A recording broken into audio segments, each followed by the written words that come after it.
Praise the Lord. Thank you, Jesus. Praise the Lord, everyone. Praise the Lord सभियों को We welcome you in the name of Jesus. और यीशु मसीह के नाम में हम आपका स्वागत करते हैं We thank Alpha Omega team for this wonderful opportunity. और हम अल्फा ओमेगा टीम का इस समय धन्यवाद करते हैं इस मौके के लिए।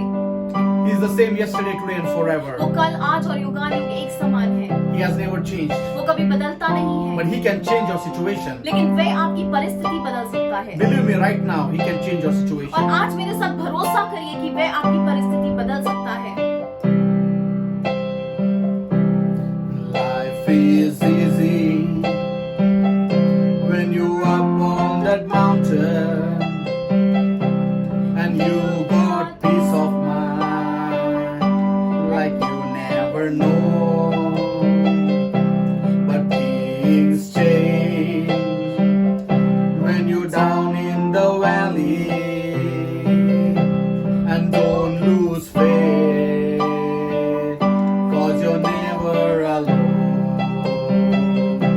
For God on the mountain is still God in the valley. When things go wrong, He'll make them right. For God of the good times is still God in the bad times. And God of the day is still God in the night. पर्वतों का परमेश्वर, तू वादियों का भी, जब बातें बिगड़ जाती तू सही करता है। तू अच्छे समय का प्रभु, बुरे समय का भी, दिन का उजाला और रातों का भी। Hallelujah, we worship you, Jesus. Hallelujah, परमेश्वर हम आपकी आराधना करते हैं। Lord, you are in control, O God. धन्यवाद कि हर एक बात आपके नियंत्रण में है। Weeping may come in the night, और आज रोना तो रात में आएगा, but joy comes in the morning. लेकिन सुबह के साथ तो आप आनंद लाते We हैं। believe that joy is coming right और now आज हमें भरोसा है कि आज आप आनंद लाने वाले परमेश्वर over the हैं। lives of your people. आज आपके लोगों के जीवनों में, We command the spirit of darkness to leave in Jesus' और आज name. हम प्रार्थना करते हैं कि अंधकार का सामर्थ उनके जीवन से निकल जाने पाए। Holy Spirit, you are welcome. पवित्र आत्मा आपका स्वागत है। Speak to us today. आज हमसे बातें कीजिए, Touch your people. आज अपने लोगों को स्पर्श कीजिए। Love you, Jesus. हम आपको प्रेम करते हैं In Yeshu, Jesus' name we pray. यीशु मसीह के नाम में। Amen. Amen. Amen. Amen. Hallelujah. Thank you, Jesus. Praise the Lord. Once again, welcome you all in the name of Jesus. फिर से आज सभी का स्वागत है यीशु मसीह के नाम में। Once again, we thank Alpha Omega team. और फिर से हम अल्फा ओमेगा टीम का धन्यवाद करते हैं। God bless you परमेश्वर आपको आशीर्वादित and करे continue to use you. और परमेश्वर आपको ऐसे ही इस्तेमाल करता रहे। So, the topic of my message is और आज का मेरा विषय है, forget the shame of your youth. आपकी जवानी की लज्जा को भूल जाइए। As many are battling with this shame. और आज अनेक लोग इस लज्जा से या शर्मिंदगी से आज लड़ाई कर रहे हैं। Or another mean we can say break free from this shame. और आज मैं ऐसा भी कह सकता हूँ कि जिस शर्मिंदगी से आप गुजर रहे हैं, आज उससे आजाद हो You जाइए। do not have to live that kind of life. और आज आपको वैसा जीवन जीने की जरूरत नहीं है। You have liberty in Christ. और आज यीशु मसीह में तो आपको स्वतंत्रता है। Jesus has paid a heavy price to set you free. और आज यीशु मसीह ने तो एक बड़ी रकम चुकाई है ताकि वह आपको स्वतंत्र कर सके। So forget the shame of your youth. तो आपकी जवानी की लज्जा को आप भूल जाएं। Let's turn to Isaiah chapter 54 and verse 4. Reading, "Do not fear, you will not be ashamed, neither be disgraced, for you will not be put to shame, for you will forget the shame of your youth." यशायाह का 54 अध्याय और 4 वचन। मत डर, क्योंकि तेरी आशा फिर ना टूटेगी। मत घबरा, क्योंकि तू फिर से लज्जित ना होगी, और तुझ पर सियाई ना चाहेगी, क्योंकि तू अपनी जवानी की लज्जा भूल जाएगी। So here especially I want to focus on you will forget the shame of your youth. और आज विशेष रूप से मैं ध्यान देना चाहता हूँ कि क्योंकि तू अपनी जवानी की लज्जा भूल जाएगी। Brothers and sisters, if you are that person today, forget the shame of your youth. और अगर आज आप एक ऐसे व्यक्ति हैं तो आपको इस जवानी की लज्जा को भूलने की जरूरत है। Brothers and sisters, because what God says is very important. क्योंकि भाई और बहन जो परमेश्वर कहता है वो बहुत महत्वपूर्ण है। So this verse was given in context to Israel. और ये जो वचन है वो इजरायली लोगों को दिया गया था, Because we know that their maker and their creator is their God. क्योंकि उनका रचने वाला, उनको बनाने वाला तो परमेश्वर है। And God had a special covenant with them. और परमेश्वर की उनके साथ एक विशेष रूप से वाचा थी। God provided and protected them from all evil. और परमेश्वर ने उनकी सारी जरूरतों को पूरा किया था, सारे तरीके के शत्रुओं से उन्हें बचाया था। But many times this own people of God went behind other things in this world. लेकिन ये परमेश्वर के खुद के लोग अनेक ऐसी अलग बातों के पीछे जाने लगे। They betrayed God. उन्होंने परमेश्वर को तो मानो धोखा दे दिया They were unfaithful to His covenant. और परमेश्वर की वाचा के साथ वे अविश्वासु हो गए। And because of that, they went to captivity and they suffered horribly with the hands of the enemy. और इस कारण से वे बंदीवान में गए और बहुत ही ज्यादा शत्रु के नीचे वो बहुत ही ज्यादा दबाव के जीवन में जीने लगे। Finally, they began to cry out to God. और अंत में तुम्हें परमेश्वर के सामने रोने लगे Let हैं। me tell you, when you cry out to God, और आज मैं आपको बताना चाहता हूँ, जब आप परमेश्वर के सामने दोहाई देते there हैं, is so रोते much हैं power in your tears. और आपके आंसुओं में इतना सामर्थ्य है, And when you cry out, God will pay attention at you. और जब आप रोते हैं उस समय परमेश्वर स्वर्ग से ध्यान देगा। And when these people begin to repent and cry out to God, और जब ये लोग परमेश्वर के सामने पश्चाताप करने लगे, रोने लगे, they were living in fear. वो लोग तो डर में जी रहे थे They were ashamed. और वे लोग तो शर्मिंदगी का जीवन जी रहे थे। They knew what exactly they have done. उनको पता था कि उन्होंने क्या किया है। Now they are realizing the pain that God is facing because of their sinful actions. और अभी वे उस दर्द को महसूस कर पा रहे थे जो परमेश्वर महसूस कर रहा है उनके दगाबाजी के लिए, उनकी अविश्वासूपन के लिए। Then the word of God came to prophet Isaiah. और उस समय यशाया भविष्यवक्ता के पास परमेश्वर का वचन आया है And God says, do not fear. और इसके लिए परमेश्वर कहता है डरो मत। So today in this time you are living, God is saying to you right now, do not fear. और आज जब हम इस समय में जी रहे हैं, परमेश्वर का वचन आज आपके पास भी आ रहा है और परमेश्वर कह रहा है डरो मत। You will not be ashamed before your enemies. You will be not ashamed before your colleagues, your family member. God will uphold your case. और आज आपको अपने दोस्तों के सामने, अपने परिवार वालों के सामने, दुनिया के सामने आप लज्जित नहीं होंगे। क्यों? क्योंकि परमेश्वर आपके जीवन को पूरी तरीके से अपने हाथों में लेने वाला है। Doesn't matter you have finances or not, doesn't matter you have job or not, you will not be ashamed. फर्क नहीं पड़ता आज आपके पास संपत्ति है या नहीं, आज आपके पास कौन है, क्या है, लेकिन परमेश्वर आपके साथ है। Some people are ready to watch and mock and ridicule you and take a fun of you, but let me tell you, God is preparing a table before you in the front of your enemies. और आज अनेक लोग तो आपका मजाक उड़ाना चाहते हैं, आपको धिक्कारना चाहते हैं, आपको पूरी तरीके से बेइज्जत करना चाहते हैं, लेकिन मैं आज आपको बताना चाहता हूँ कि हमारा परमेश्वर शत्रुओं के सामने आपकी मेज बिछाने वाला है। Oh yes, your debt is increasing day by day. Yes, you have to pay many people their loans and other things, but I'm telling you, you will not be ashamed. और आज तो आपका कर्जा बढ़ता ही जा रहा है, आप कर्जों को वापस नहीं दे पा रहे, लेकिन परमेश्वर आपको दूसरों के सामने लज्जित नहीं होने देगा। Yes, your age is increasing and by this time you need to get married and have children and other things and you are been ridiculed and mocked, but let me tell you brothers and sisters, you will not be ashamed. और आज आपकी उम्र बढ़ती जा रही है, इस उम्र में तो आपकी शादी होनी चाहिए, आपके बच्चे होने चाहिए, लेकिन मैं आज आपको यीशु मसीह के नाम में बताना चाहता हूँ कि परमेश्वर आपको कभी भी लज्जित नहीं होने देगा। Oh, some of your friends are already in business, they are making money, they are building houses, buying cars and getting successful, and you are here struggling, but I'm telling you, if you are a child of God, you will not be ashamed. और आज आपके खुद के दोस्त अनेक ऐसे व्यापार कर रहे हैं, पैसे कमा रहे हैं, अनेक गाड़ियां खरीद रहे, बंगले खरीद रहे, लेकिन आज आप जब परमेश्वर की संतान है, मैं आपको याद दिलाना चाहता हूँ कि परमेश्वर आपको लज्जित नहीं होने देगा। A child of God will never be ashamed, nor it will be put to disgrace. और कभी भी परमेश्वर की जो संतान है वो कभी भी लज्जित नहीं होगा, उसका दूसरों के सामने परमेश्वर कभी भी अपमान नहीं होने But देगा। some of you are already living in shame. लेकिन आज बहुत सारे लोग शर्मिंदगी में जी रहे हैं। Yes, in your age, when you were young, you were a teenager, you did lot of mistakes. और हाँ, आज जब आप जवान थे तो आपने शायद बहुत सारी ऐसी गलतियां की हैं। But here Bible says, forget the shame of your youth. Bible कहता है जवानी की लज्जा को भूल जाओ। God understands that you have made mistakes.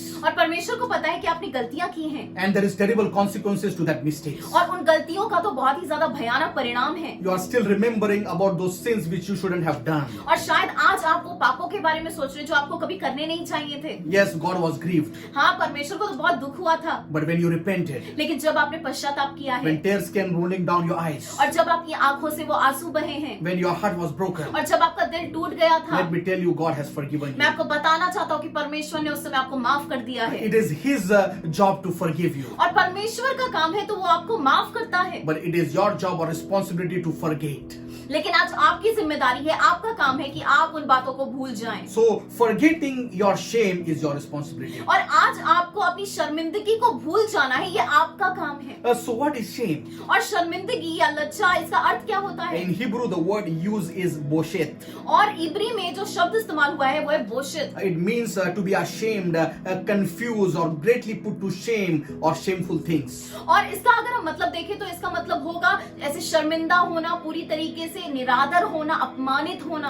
The word of God tells us that Saul's son, his name was Ishbosheth. और Bible में अगर हम देखें तो शाऊल के बेटे का नाम था इशबोशित। So we know Ish means man and Bosheth means shame. और इश का मतलब है मानव और बोशित का मतलब है शर्म। So his name meaning is a man of shame. इसका मतलब है, उसका नाम का अर्थ हुआ मनुष्य जो पूरी तरीके से शर्मिंदा था। So we don't know why his father named him as a man of shame. हमें नहीं मालूम शॉल ने उसका नाम ऐसा क्यों रखा। So many of you today, because somebody has labeled you or somebody has put a tag on your life, you are living a life of shame. और आज अनेक लोगों ने शायद आपके नाम के ऊपर कुछ और नाम बताए रहेंगे, कुछ और आपको नाम शीर्षक दिया रहेगा, जिसकी वजह से आज आप शर्मिंदगी में जी रहे हैं। But no matter what God says, you need to forget that shame and you need to live a life that is going to please God. लेकिन आज परमेश्वर के अनुसार आपको वो सारी शर्मिंदगी को भूलना है, वो सारी बातों को भूलना है और आज आपको एक स्वतंत्रता में जीना है। The dictionary definition of shame is in this way. और अगर हम शब्दकोश में शर्म का अर्थ देखें तो वो ऐसा होगा, A condition of humiliating disgrace. अपमानित कलंकित तरीके की स्थिति। People who are constantly living this kind of life. और लोग आज ऐसी ही तरीके से जीवन जी रहे हैं It is a terrible condition. और ये सच में बहुत ही ज्यादा खराब तरीके की स्थिति है। Another definition says, और एक और परिभाषा ऐसी है emotional pain associated with having done something wrong. कि जब कोई व्यक्ति कुछ गलत करता है उसके साथ एक भावनिक तरीके का दर्द जुड़ा होता है। So it is not a seen pain, but it is an emotional pain. और ये बाहरी रूप से दर्द नहीं दिखता, लेकिन भावना में ये दर्द महसूस होता है। This type of people are always wanting to have respect from other people. और ऐसे लोग हमेशा दूसरों से अपेक्षा करते हैं कि वे उनका आदर करें, But when they do not receive this respect, और जब उनको वो आदर नहीं मिलता oh, they begin to feel ashamed of themselves. उस समय वे अपने बारे में शर्मिंदा महसूस करने लगते हैं। But there is another name in the Bible, लेकिन बाइबल में एक और नाम है and he was Jonathan's son. और वह है योनाथन का बेटा। His name was Mephibosheth. उसका नाम था मेफीबोशित। Same word Bosheth is used. और यहाँ पर भी वही नाम इस्तेमाल हुआ है, बोशित। But the meaning of Mephibosheth is very interesting. और मेफीबोशित नाम का अगर हम अर्थ देखें तो बहुत ही ज्यादा रोमांचक है। The person who gets rid of shame. एक ऐसा व्यक्ति जो शर्मिंदगी से छुटकारा पाता है। So we see Ishbosheth, that means man of shame. और इशबोशित हमने देखा जिसका तो नाम का अर्थ है एक ऐसा मनुष्य जो पूरी तरीके से शर्मिंदा है। In the same family of Saul. शाऊल के ही परिवार में है। But later Jonathan's son is Mephibosheth. लेकिन बाद में योनाथन के बेटे के बारे में बताया गया है जिसका नाम था मेफीबोशित, The one who gets rid of the shame. जिसको पूरी तरीके से शर्मिंदगी से छुटकारा प्राप्त हुआ है। But we see the life of Mephibosheth is very much in problems and terrible situations. लेकिन मेफीबोशित का जो जीवन है वो तो संकटों से, मुश्किलों से भरा हुआ है। He lost his father. उसने तो अपने पिता को खो दिया है The kingdom was gone from his grandfather. और उसके जो दादा थे उसके हाथों से पूरी तरीके से राज्य निकल गया था He was hiding और वे तो छुप कर जी रहा था and he was lame. और वे पूरी तरीके से लंगड़ा था There was no respect given to him. और उसको कोई भी इज्जत नहीं दे रहा था। But the Bible says one day everything changed. लेकिन बाइबल कहता है एक दिन उसके जीवन में सब कुछ बदल गया। He was living in fear, वे तो डर में जी रहा था, thinking that the enemies will kill him. उसको ऐसा डर लग रहा था कि दुश्मन जो उसको घेरे हुए हैं वो मार डालेंगे। But one day he received the invitation from the palace from King David. लेकिन एक दिन उसको दाऊद की तरफ से एक न्योता आया है And he went to that palace. और उस दिन वो उसके महल में गया है। And Bible says that David prepared a table for him. और बाइबल में तो लिखा है कि दाऊद ने उसके लिए एक मेज तैयार करके रखा था। He gave them that responsibility and that respect and that dignity and that honor. और दाऊद ने तो उसको इज्जत दी है, सम्मान दिया है। And he treated him like a prince and not a slave. और उसने उसको एक राजा के जैसा ही एक सम्मान दिया है, ना कि एक ऐसे दास के जैसा। So today our Jesus has given you that invitation. और आज यीशु मसीह ने आपको भी एक न्योता दिया है। And he is treating you like a prince. He is treating you like a child of God. और आज वह आपको राजकुमार के जैसा, कुमारी के जैसा, एक बेटे बेटी के जैसा आपको सम्मानित कर रहा है। Oh, he is that good shepherd who prepares a table before the enemies. और वे तो इतना अच्छा चरवाहा है कि वो हमारे लिए, हमारे दुश्मनों के बीच में एक मेज बिछाता है। So do not be like Ishbosheth, और आज हमें इशीबोशेत की जैसा नहीं होना है। a man of shame and man of sorrow.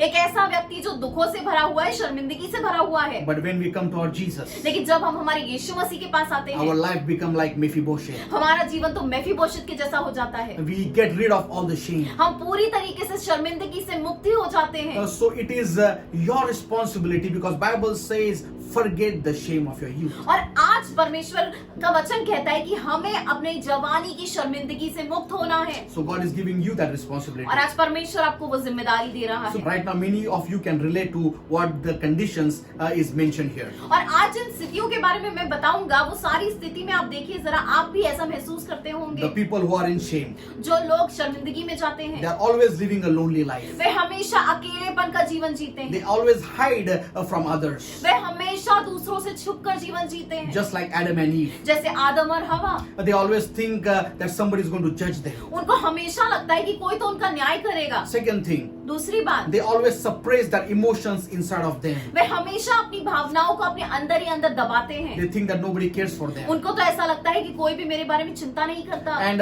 eventually all this emotion erupts and they get nervous breakdown. और एक दिन ऐसा होता है कि ये सारी भावना बाहर निकल के आती है और वो मानसिक तरीके से अस्थिर हो जाते हैं। Brothers and sisters, God has given you emotions. भाई और बहन, परमेश्वर ने आपको भावनाएं दी हैं Express that emotions. और आज आपको वो भावनाओं को व्यक्त करना जरूरी Do है। not cry before people, but cry before your God. आज आपको लोगों के सामने रोने की जरूरत नहीं, लेकिन परमेश्वर के सामने आप रोइए, Because God says, I will wipe away your tears. क्योंकि परमेश्वर वादा करता है कि मैं तो तुम्हारे आंसुओं को पोंछूंगा। Third thing, तीसरी बात, these people who are living in shame always experience worthlessness, embarrassment, humiliation, and uncleanness. और ये जो लोग जो हमेशा शर्मिंदगी में जीते हैं, वो हमेशा अपने आप को कम मानते हैं, वो अपनी कीमत नहीं जानते, हमेशा अपने आप को अशुद्ध मानते हैं। Many times people tell us certain things. और कुछ लोग हमें कुछ बताते हैं। One man of God was telling me, एक परमेश्वर का दास कह रहा था, God is using him mightily. परमेश्वर उनको महान तरीके से इस्तेमाल कर But रहा he है। says, Pastor, I'll remember about a small incident that happened when I was in high school. और वो कहता है कि मैं हमेशा मेरे जीवन में एक ऐसी घटना को याद करता हूँ कि जब मैं हाई स्कूल में था, I did a small mistake. मुझसे एक छोटी गलती हो गई And I know that God has forgiven me. और मुझे मालूम है कि परमेश्वर ने मुझे माफ कर दिया But है। sometimes that guilt just comes in my life. लेकिन कभी कभी वो शर्मिंदगी मेरे जीवन में आ जाती In the है middle of the night, I get up and I am all sweaty and I think I'm going to hell because of that small mistake. और रात के बीच में से मैं उठ जाता हूँ, मैं पूरी तरीके से पसीने से भीग जाता हूँ और मुझे ऐसा लगता है कि मैं नरक जाऊंगा। But let me tell you, brothers and sisters, लेकिन आज मैं बताना चाहता हूँ आपको भाई और if बहन, you were honest before God, अगर आप परमेश्वर के सामने सच्चाई से जा रहे if you would हैं have repented and you would have taken the responsibility of that sinful action, और अगर आपने परमेश्वर के सामने पश्चाताप किया है, आपने जिम्मेदारी ली है कि हाँ परमेश्वर मुझसे ये गलती हो गई है, God has forgiven you. परमेश्वर ने आपको पूरी तरीके से माफ कर दिया Oh, है। brothers and sisters, the blood of Jesus covers you from all your sins. और आज यीशु मसीह का लहू आज आपके सारे पापों को ढक रहा है। Fourth thing, चौथी बात, people who live in shame have many health issues and many challenges. जो लोग शर्मिंदगी में जीते हैं उनको बहुत ही ज्यादा मानसिक तरीके से, शारीरिक तरीके से अनेक बीमारियां होती हैं। Constantly living in shame can lead to suicide, addiction and substance abuse. जो लोग ज्यादा शर्मिंदगी में जीते ही रहते हैं, वो शायद एक दिन आत्महत्या कर लेते हैं या ऐसे व्यसन में चले जाते हैं, ऐसी सब बातों में जा सकते हैं। But one thing which is against in the Bible is that your identity in Christ is attacked. लेकिन बाइबल में अगर हम देखें, जो शर्मिंदगी जो है वो परमेश्वर में जो हमें पहचान दी है उसके ऊपर हल्ला करती है। So shame is attacking your identity in Christ. और आज वो जो शर्मिंदगी है वो आज यीशु मसीह की द्वारा दी गई पहचान के ऊपर एक हल्ला है। God says, I love you. परमेश्वर तो कहता है मैं तुम्हें प्रेम करता हूँ, But shame says, I hate you. लेकिन शर्मिंदगी तो बताती है परमेश्वर हमसे प्रेम नहीं करता, वो नफरत करता है। God hates you, people hate you. और परमेश्वर आपसे नफरत करता है, लोग आपसे नफरत करते हैं। God says you are accepted. और परमेश्वर तो कहता है मैंने तुमको स्वीकारा है। Shame says you are rejected. लेकिन शर्मिंदगी क्या कहती है? नहीं, तुमको नकारा गया है। Oh, the word of God says that you are useful, but shame says you are useless. और परमेश्वर का तो वचन कहता है कि तुम तो बहुत ही ज्यादा उपयोगी हो, लेकिन शर्मिंदगी कहती है तुम तो किसी भी काम के नहीं हो। Oh, brothers and sisters, the shameful thoughts come in your mind and say that you are beyond repair, beyond restoration, your life will be a mess. और शर्मिंदगी तो ऐसा कहती है कि तुम्हारे जीवन में कुछ मरम्मत नहीं हो सकती, कुछ अच्छा नहीं हो सकता, कुछ ठीक नहीं हो सकता, तुम्हारा जीवन तो हमेशा बेकार रहेगा, बिना पुनर्स्थापना का रहेगा। As I told you that shame is an emotional weapon used by the enemy to attack you. और मैं जैसे आपको बता रहा हूँ कि जो शर्मिंदगी है वो शैतान के द्वारा इस्तेमाल किया गया एक भावना में हमारा एक हथियार है। So this weapon, first thing it does, it corrupts your relationship with God and other people. और ये जो हथियार है वो पूरी तरीके से हमारा जो परमेश्वर के साथ रिश्ता है और जो लोगों के साथ रिश्ता है उसे खराब करता है। Second thing, it disintegrates any and all giftings and abilities and talents that God has given you. और दूसरी बात, जो भी हमारे अंदर वरदान है, जो भी खूबियां हैं, जो भी हमारे अंदर अच्छी बातें हैं, वो सारी बातें हम बेकार मानने लगते हैं जब ये हथियार हमारे विरुद्ध खड़ा होता So है। that's why we need to get rid of that shame from our life. इसके लिए हमें इस शर्मिंदगी से मुक्त होना जरूरी है। And that's why God is telling here in the book of Isaiah that forget the shame of your youth. इसके लिए परमेश्वर में यशाया की पुस्तक से याद दिला रहा है कि तुम्हें अपनी जवानी की शर्मिंदगी से मुक्त होने की जरूरत है, भूल जाना है। When we look at this word forget in Hebrew, और अगर हम भूलने का जो शब्द इब्री भाषा में देखें, the meaning is to cease to care, और इसका मतलब होगा कि भूल जाना, उसके बारे में ध्यान नहीं देना, put out of mind, उसको अपने मन से निकाल देना, pay no attention. उसके ऊपर ध्यान नहीं देना। So what God is telling you, परमेश्वर आपको क्या बता रहा है? when this shameful thoughts come in your mind, जब आपके मन में ये शर्मिंदगी के विचार आते हैं, you have to not care about that. आपको उसके बारे में ध्यान करने की जरूरत नहीं है। Put it out of your mind. आज आपको वो सारी बातों को अपने मन से निकालने की जरूरत है Pay no attention to it. और आज आपको उसके ऊपर ध्यान नहीं देना है। When the enemy will come and begin to accuse you and put those shameful things in your mind, don't care about it. और जब शैतान आपके पास आएगा, वो शर्मिंदगी के विचारों को आपके मन में डालने की कोशिश करेगा, आपको उस पर ध्यान नहीं देना है, आपको उसके बारे में कोई भी सोचने की जरूरत नहीं है। If God is telling you not to care about it, do not care. और अगर आज परमेश्वर ही कह रहा है कि उसके बारे में आपको सोचने की जरूरत नहीं, उसके ऊपर ध्यान देने की जरूरत नहीं, तो मत ध्यान दीजिए। Some of you right now, और आज कुछ लोग, you would have done something bad in your young age. और शायद आपने अपनी जवानी की उम्र में कुछ तो गलत कामों को किया And होगा, again that guilt is coming in your और life. बार बार वो शर्मिंदगी आपके अंदर ही अंदर जाग रही है। Again you think that has God forgiven me? और बार बार आपके मन में ये विचार आ रहे हैं, क्या सच में परमेश्वर ने मुझे माफ कर दिया है? Yes, God has forgiven you. हाँ, परमेश्वर ने आपको माफ कर दिया The है। blood of Jesus is very powerful. यीशु का जो लहू है वो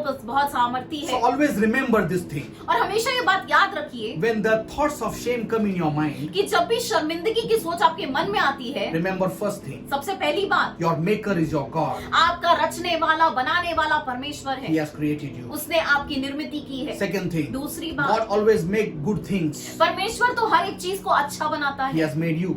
और आपको भी बनाया It है, is a very good thing. और इसके लिए आप भी अच्छे हैं। Third thing, तीसरी बात, God likes to cover and not expose. और परमेश्वर कभी भी बेनकाब नहीं करता, लेकिन वह हमेशा ढकता है, Enemy likes to expose. और शैतान हमेशा बेनकाब करता है। But the fourth thing says, वो चौथी बात है, God has clothed you with the garments of righteousness. परमेश्वर ने तो हमें धार्मिकता के कपड़ों से ढका है। So you might ask me, where is the source of this shame? और आप पूछेंगे, आखिर ये शर्मिंदगी का स्रोत क्या है? Where these shameful thoughts come in my mind? आखिर ये शर्मिंदगी की सोच मेरे मन में कहाँ से आती है? Oh, the answer is found in Genesis chapter 2 and verse 25. अगर हम देखें तो इसका उत्तर उत्पत्ति के दूसरे अध्याय और 25 वचन में मिलता है, Another few verses. और कुछ ऐसे वचनों में मिलता है। In verse 25 it says, they were both naked, the man and his wife, and they were not ashamed. और वचन ऐसा कहता है कि वो जो मनुष्य और स्त्री, वो पति पत्नी जो थे, वो एक दूसरे के सामने नग्न थे, लेकिन उनको शर्मिंदगी महसूस नहीं हो रही थी। There was no shame when God first created Adam and Eve. और जब परमेश्वर ने उनको पहले बनाया था, उस समय उनके बीच में कोई भी शर्मिंदगी नहीं थी, कोई भी लज्जा की बातें नहीं थी। So God's original design was man and woman to be unashamed. और पहले जब परमेश्वर ने उनको पहले रूप में बनाया था, उस समय शर्मिंदगी जैसी वहाँ पे कोई भी बात नहीं They थी, were always confident, they were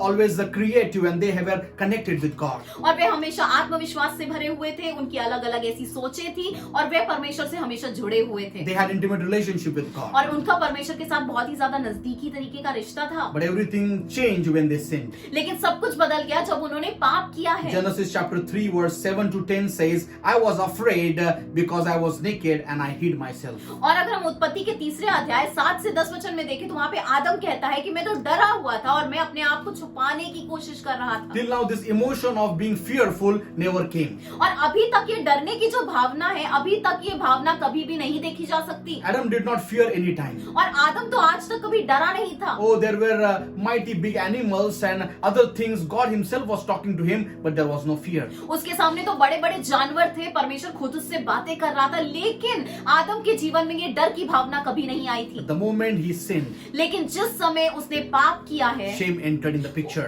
उस समय पूरी तरीके से शर्मिंदगी आ गई है। And when shame entered, it brought fear with it. और जब शर्मिंदगी आ गई है उसके जीवन में, उस समय डर भी आ गया है। Suddenly he realized that there is a weakness in his life. There is some things which are not good. और अचानक से उसको महसूस होने लगा कि उसके जीवन में एक कमजोरी है, उसके जीवन में कुछ बातें अच्छी नहीं है। Previously, Adam and Eve were filled with the glory of God. पहले तो आदम और हवा परमेश्वर की महिमा से भरे हुए थे, And that's why they did not care about each other. और इसके लिए वो एक दूसरे के बारे में ध्यान भी नहीं दे They रहे did थे। not think that they are naked or other sinful thoughts in their mind. और उस समय उनको एक दूसरे की नग्नता से कुछ फर्क नहीं पड़ रहा था। But the Bible says because of shame, लेकिन वचन कहता है इस शर्मिंदगी की वजह से suddenly their eyes were open and they became conscious. अचानक से उनकी आंखें खुल गई और अचानक से उनको पता चला उनकी स्थिति के विषय में। So the first source of our sin, our shame is sin.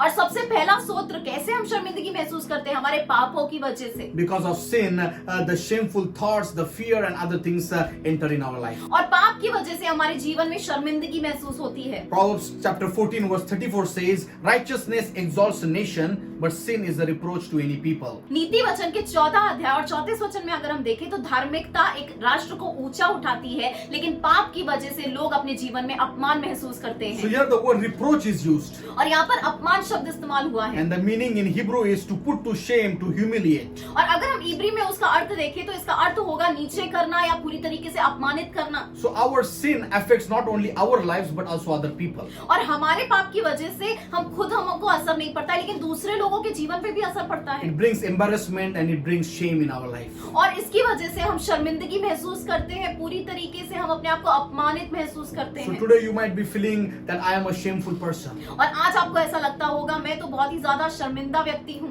But don't think that you are the only one. लेकिन ऐसा मत सोचिए कि सिर्फ आप ही ऐसे हैं। Because the word of God says in Romans chapter 3 and verse 23, क्योंकि वचन में तो रोमी के 3:23 में लिखा हुआ है, all have sinned and fallen short of the glory of God. सभी लोगों ने पाप किया है और सभी लोग परमेश्वर की महिमा से रहित हो गए So हैं। those who have sinned, the shame has come in their life. और जिन लोगों ने पाप किया है उनके जीवन में शर्मिंदगी आ गई है। But we thank God that today we are redeemed by the blood of Jesus. लेकिन आज हमको सच में धन्यवाद करना चाहिए कि यीशु के लहू ने हमको पूरी तरीके से मुक्त कर दिया है। Our new identity is not sinful people, but the people who are set free by the power of Lord Jesus Christ. और आज हमारी पहचान एक अलग पहचान नहीं है, लेकिन आज हमारी पहचान है कि हम ऐसे लोग हैं जिनको यीशु ने पूरी तरीके से आजाद कर दिया है। Many times people who are saved, they are also saying the same prayer that I am a sinful man, Lord save me. No, you are already saved from sin.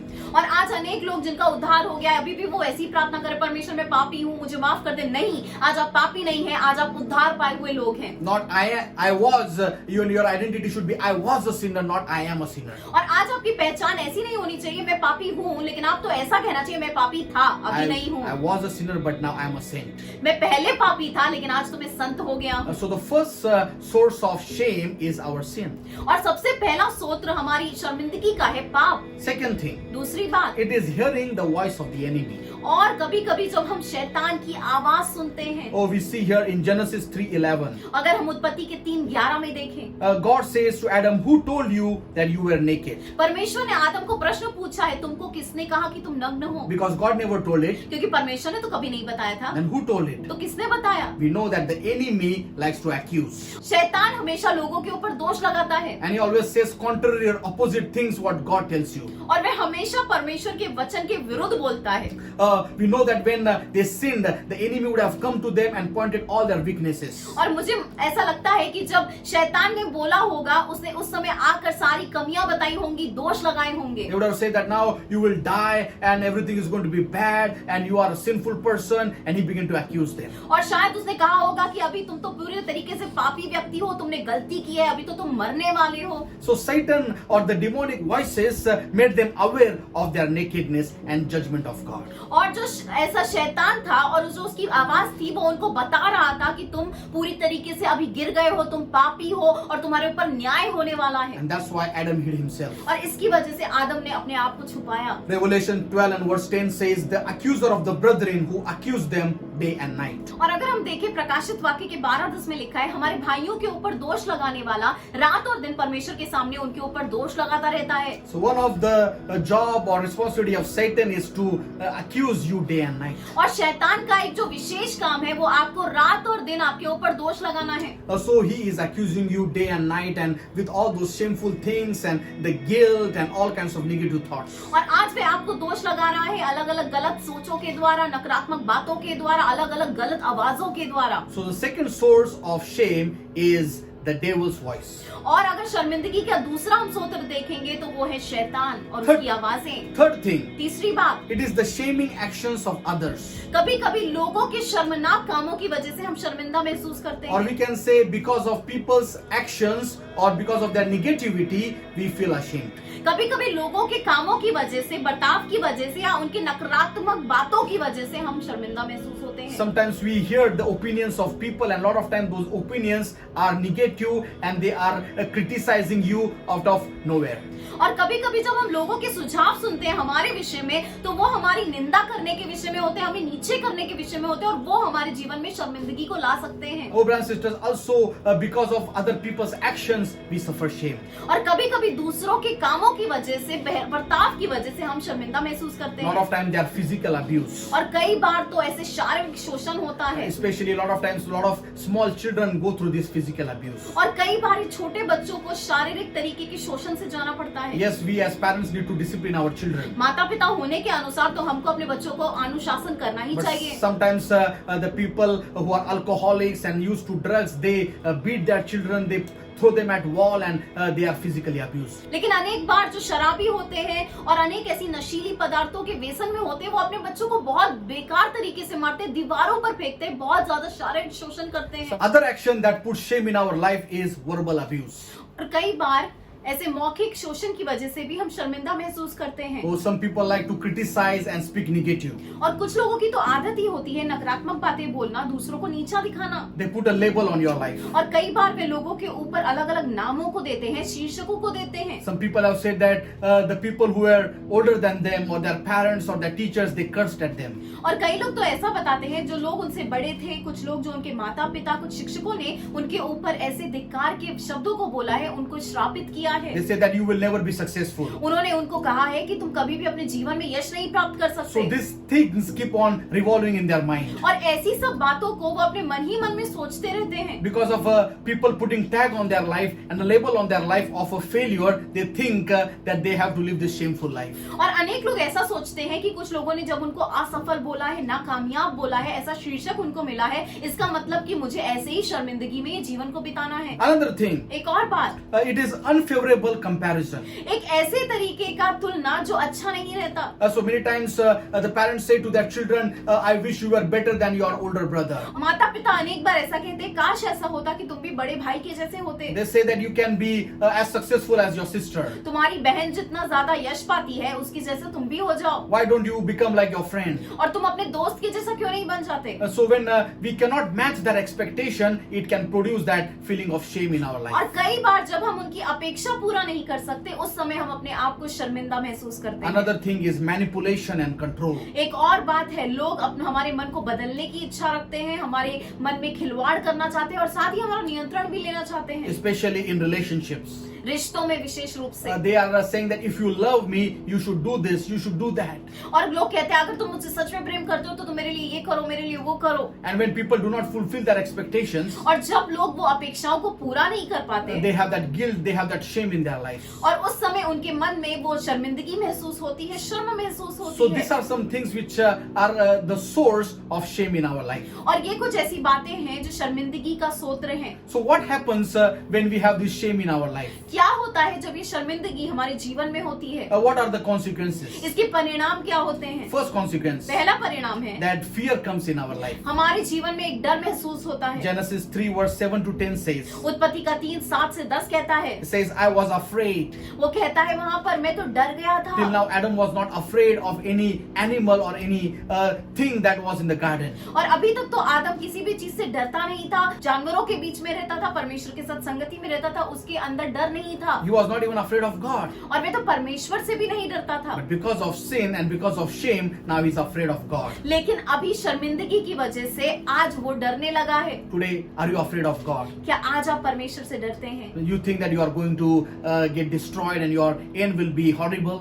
क्या आज आप ऐसा सोचते हैं कि आपका तो अंत बहुत खराब होने वाला है, परमेश्वर आपका नाश करने वाला है? No, brothers and sisters, God loves you. नहीं भाई और बहन, परमेश्वर आपको प्रेम करता है। First time the word afraid is mentioned here in the Bible is when Adam sinned. सबसे पहली बार यहाँ पर डर जो शब्द है हमें बाइबल में तब मिलता है जब आदम और हवा ने पाप किया है। From that day onwards, all humanity is in fearful condition. और वहां से ही पूरी मानवता आज डर में जी रही And है। that's why again and again God has to say in His word, fear not, do not be afraid, because He knows that people are fearful. और इसके लिए परमेश्वर बार बार अपने वचन में कहता है कि डरो मत। क्यों? क्योंकि परमेश्वर जानता है कि उसके लोग तो आज डर में जी रहे And हैं। if that sin is in your life, और अगर आज वो पाप आपके जीवन में है, repent and get back to God. आज आपको पश्चाताप करना है, परमेश्वर के पास वापस जाना है, Make things right with God. परमेश्वर के साथ सभी बातों को अच्छा कर लीजिए। Remove that pride, that ego that you have in your life. और आज आपके जीवन में जो भी घमंड है, ऐसी बातें हैं, वो अपने जीवन से निकाल दीजिए। Humble yourself before God, परमेश्वर के सामने अपने आप को नम्र कीजिए and God will forgive you. और परमेश्वर आपको माफ करेगा। Second thing, दूसरी बात, they hid themselves.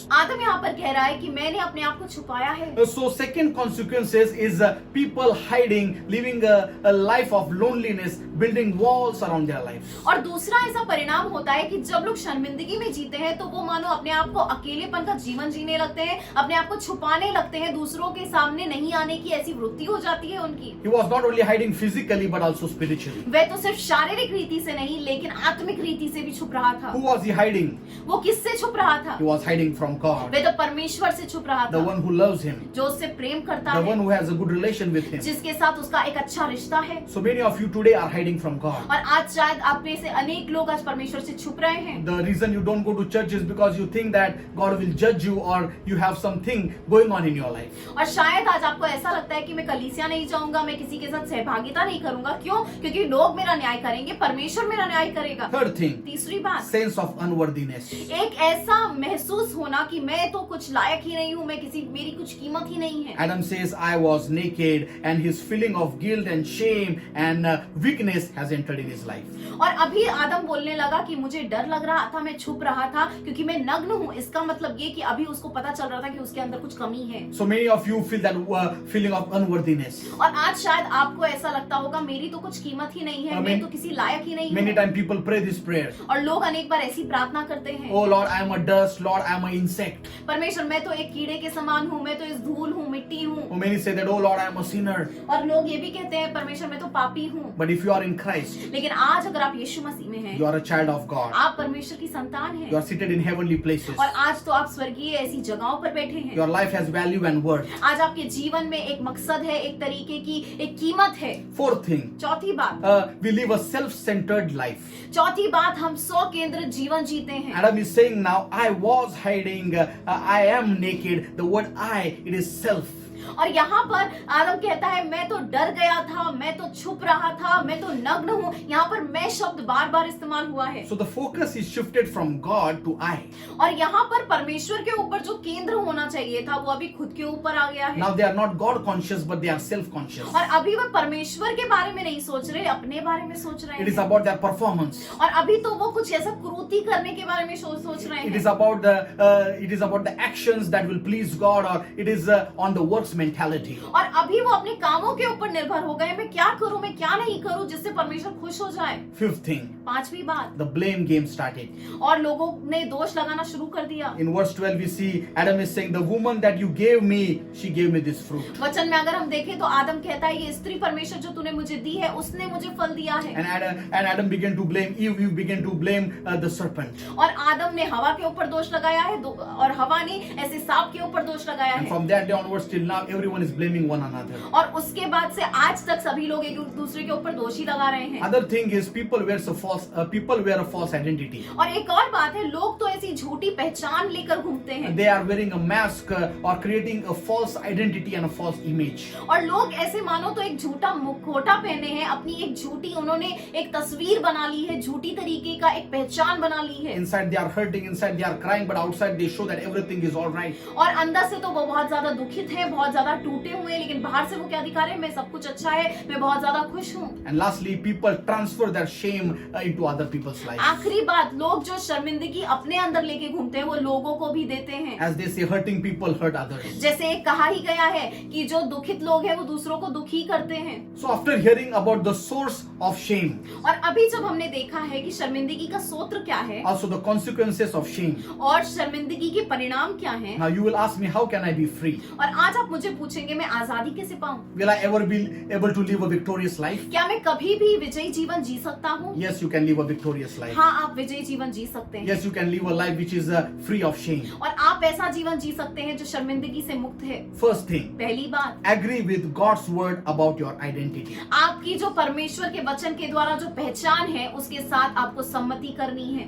Amos chapter 3 and verse 3 says, how can two walk together except they be agreed? और आमोस के 3:3 में लिखा है, दो लोग कैसे एक साथ चल सकते हैं जब तक कि वो एक दूसरे के साथ सहमत ना हो। Here you are walking with God और यहाँ पर तो आप परमेश्वर के साथ चल रहे हैं and you have to agree with whatever he is telling you about your identity. और आज वह आपको आपकी पहचान के विषय में जो भी बता रहा है आपको उसके साथ सहमत होना जरूरी है। Leave that false humility from your life. और आज वो झूठे ऐसे नम्रता को आपके जीवन से निकाल दीजिए। Begin to accept what God is telling you, your identity, your position in Christ. और आज परमेश्वर जैसा आपको कहता है वो बातों को आपको अपने जीवन में स्वीकारना है, उससे सहमत होना He है। says you are a new creation. परमेश्वर तो कहता है आप एक नई रचना है। Believe that you are a new creation. आज विश्वास करिए आप नई रचना है। Believe that you are a child of God. विश्वास करिए आप परमेश्वर की संतान हैं। Believe that you can do all things through Christ who strengthens you. विश्वास करिए कि यीशु मसीह के द्वारा, उस सामर्थ के द्वारा जो आपको दिया गया, आप सब कुछ कर सकते हैं। Believe that he will supply all your needs. विश्वास करिए कि वह आपकी सारी जरूरतों को पूरा करेगा। Believe that you are a success. और विश्वास करिए कि आप यशस्वी हो गए हैं। So agree in the promises that are mentioned in the word of God. और आज परमेश्वर के वचन में जो वादे दिए गए हैं उससे हमें सहमत होने की जरूरत है। So here the word agreed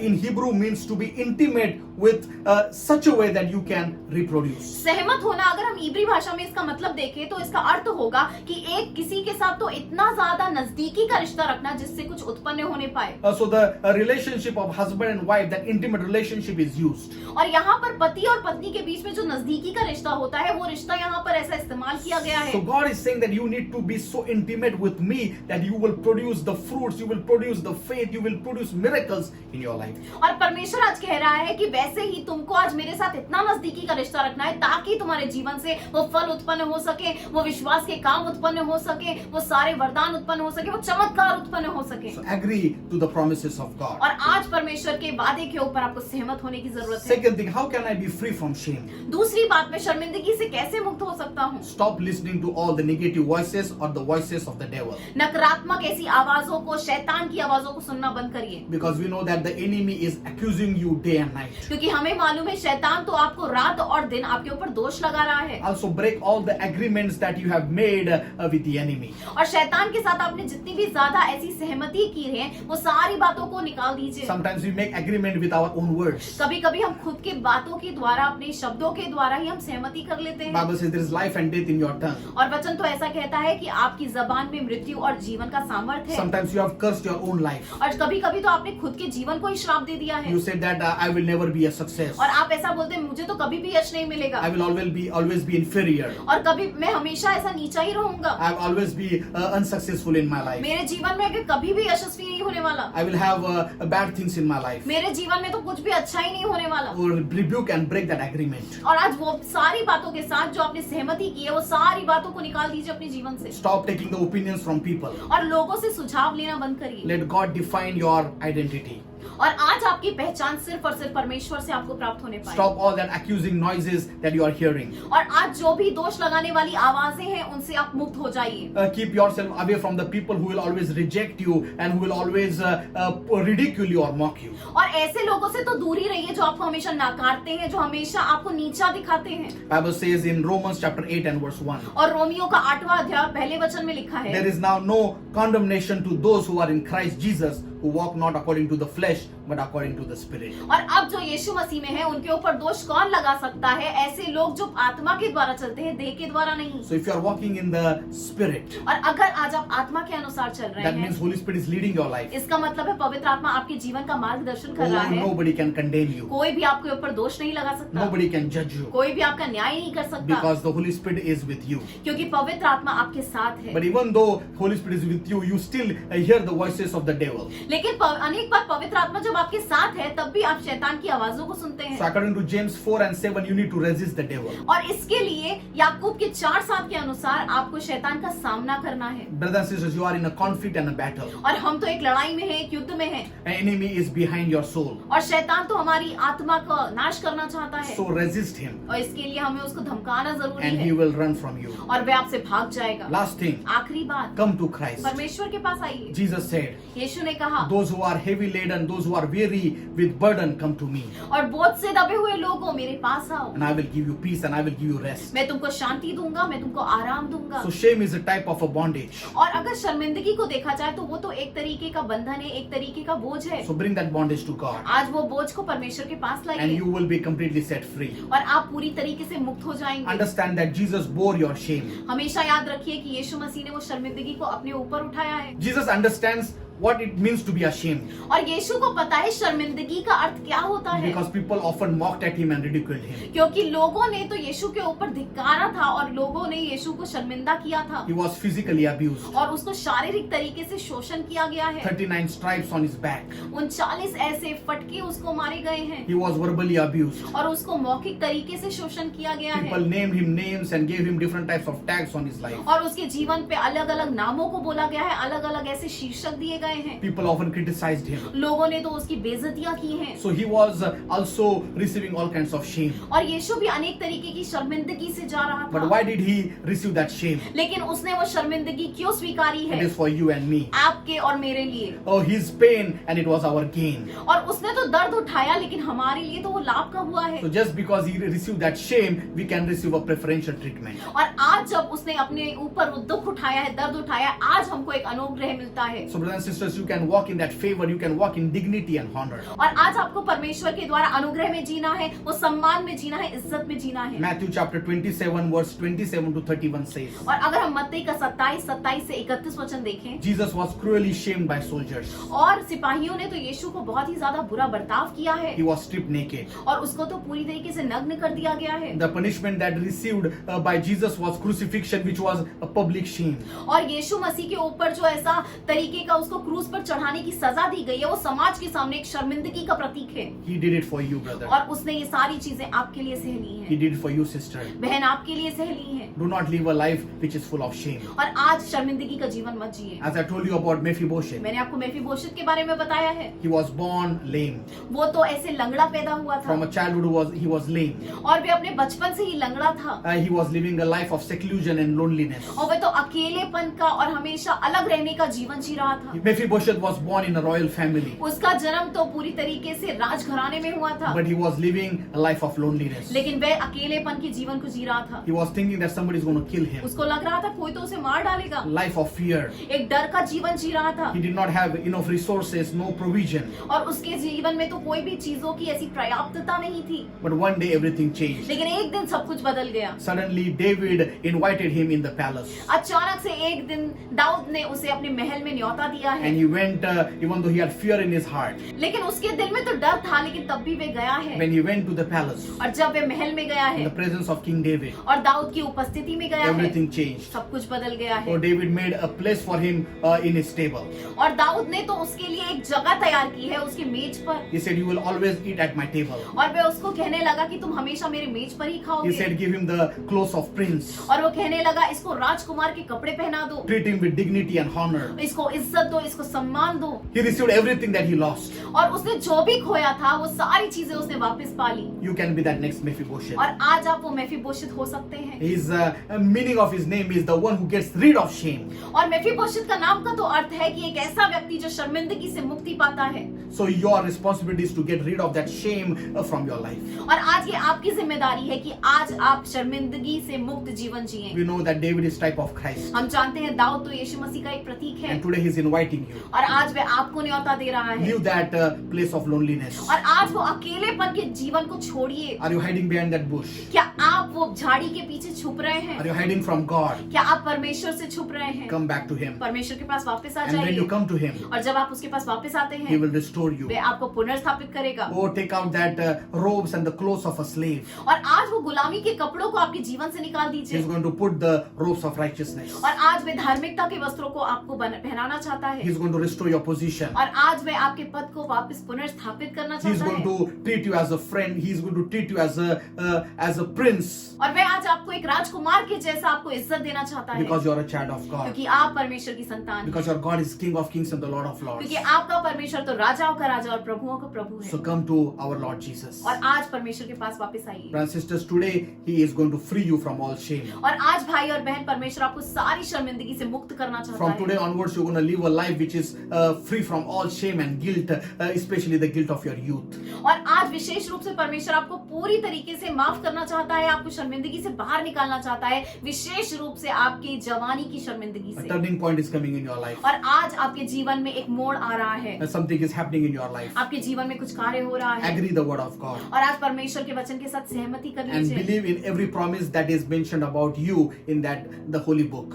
और वो पवित्र आत्मा के द्वारा जो भी आपको परमेश्वर के द्वारा वादा मिला है, बाइबल में जो लिखा है उस पे विश्वास करिए। Stop listening to all the negative voices. और सारी नकारात्मक ऐसी आवाजों को सुनना बंद कर दीजिए। God bless you. परमेश्वर आपको आशीर्वादित करे। Let's pray. प्रार्थना करेंगे। Heavenly Father, in the name of Jesus, स्वर्गीय पिता यीशु मसीह के नाम में, Holy Spirit, in your amazing presence, पवित्र आत्मा आपकी अद्भुत उपस्थिति में, Lord, we pray for everyone that is joined today, O Lord. परमेश्वर आज जितने भी लोग हमारे साथ जुड़े हैं हर एक को आशीर्वादित कीजिए। If anybody is struggling with shame, और अगर आज कोई शर्मिंदगी से संघर्ष कर रहा है, we rebuke that power of shame in Jesus' name. और आज हम यीशु मसीह के नाम में वो शर्मिंदगी के सामर्थ को उनके जीवन से धमकाते हैं। Remove that fear from their life. आज उनके जीवन से वो डर को निकाल दीजिए। If they have experienced any abuse, O God, और अगर वो किसी तरीके के शोषण से अपने जीवन में गए हैं, set them free, O आज Lord. उन्हें आजाद कर दीजिए। Help them to know that they are loved. और आज उनको याद दिलाइए कि आप उन्हें प्रेम करते हैं। Help them to forget all those bad memories. और आज वो सारी परमेश्वर कटु ऐसी यादों को उनको भुलाने के लिए आप सहायता करिए। Bless them and their families. उनको उनके परिवारों को आशीर्वाद Restore दीजिए। their relationships, O उनके God. रिश्तों में पुनर्स्थापना होने पाए। Heal their broken hearts आज उनके टूटे हुए दिलों को चंगा कर and दीजिए set them free. और आज उन्हें आजाद कर दीजिए। Lord, we thank you for everything. हम हर एक बात के लिए आपको धन्यवाद करते हैं। Thank you for doing something in our life. धन्यवाद कि आप हमारे जीवन में कुछ तो कर रहे हैं, Something new is happening in our कुछ life. तो नया हमारे जीवन में हो रहा है। Oh, we give you all the glory. हम आपको सारा महिमा और गौरव Help देते us हैं। never to forget your benefits. हम हमेशा परमेश्वर हमारी सहायता करिए कि हम आपके लाभ को भी भूलने ना पाए, Oh, you be glorified. आपको महिमा मिले। In Jesus' name we pray. यीशु मसीह के नाम में हम प्रार्थना करते हैं। Amen. आमीन।